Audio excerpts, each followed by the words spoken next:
Welcome to day 17 of our January challenge, working on Solace by Kristine Warmhold, and we are on the 4th day now of this particular piece, and we're carrying on the same pattern that we were working on yesterday, just slightly different notes, and then going into a flourish, the same flourish that we've been doing, this A minor arpeggio. Okay, so I'm going to play from yesterday into today so that you can hear it put together, and then we'll have a look in depth at what we're doing. Okay, hopefully you've really practiced hard at putting these two hands together with this kind of contrary motion, trying not to think too much about it but allowing it to be. So here we go. I'm going from bar, what bar am I on? Bar 17, which is where we started yesterday. Here we go. 1 and 2 and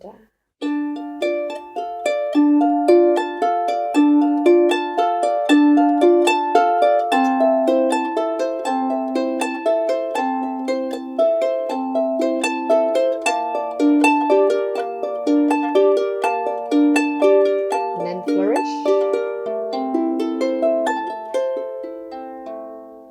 Okay, and you'll notice there that we've got repeat marks, so we play all of that again as well.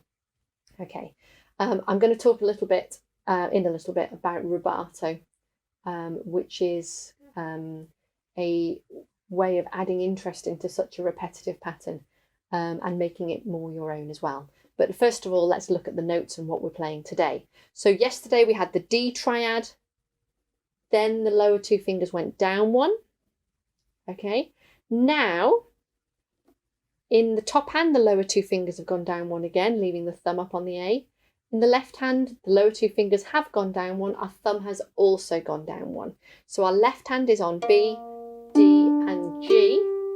Our right hand is on an A at the top, D and B. Okay, and we've got another 2 bars of this same pattern that we've been doing in terms of the left hand having the steady going up and the right hand having the double speed. Okay, so it's similar work to what we did yesterday, similar effort, similar combination that we did yesterday. So I'm just going to play that for you now, just those 2 bars. You can join in with me as much as you like. You might play one hand or the other hand and then add them in, that's fine. So going straight in on bar 21 on today's learning. 1 and 2 and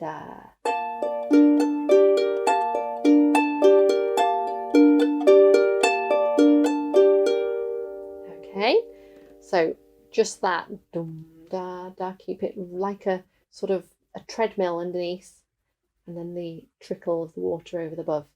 Okay, and then from there, well, our right hand thumb is already in the right kind of place because it's going to be back on the A. Our left hand just moves into that arpeggio shape that we've been doing before, 4 3 2 1 on A, C, E, A, and again the C, E, A is mirrored at the top, C, E, A in the right hand. So we go left, right,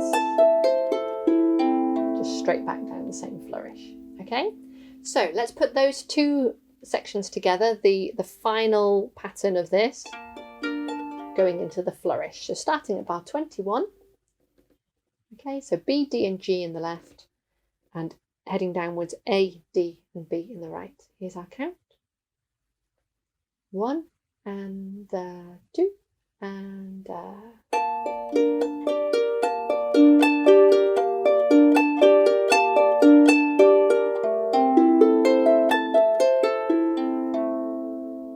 okay, so I mentioned earlier about rubato. So rubato literally means robbed time. Okay, so robbed time means that by the end of the piece, the whole piece has taken exactly the right amount of time if you'd kept to a very, very steady, rigid beat. But what you do is you allow yourself to speed up in some places or slow down in some places. But if you have done that, you have to give it back somewhere else. So if you've slowed down somewhere, you need to speed up somewhere. If you've sped up somewhere, then you can slow down somewhere. So through this section, this repeated section, which starts at bar 17, with our repeated pattern, we could actually sort of build it up to sort of speed up through the first bar, bringing it back in the second bar, speed up in the third bar, coming back in the fourth. Let me give you an example and really just pay attention to what I'm doing with the speed and the impact it makes on how it then sounds from an interest point of view, okay? So maybe don't play, just have a listen, okay? Here we go.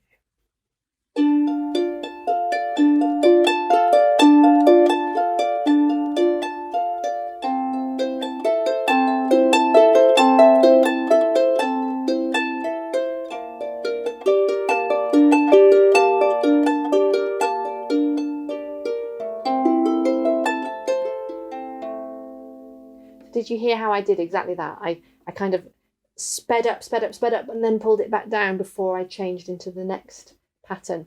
And it can be quite handy because the pulling it back down gives you a little bit more space to think, oh yeah, what am I doing for the change?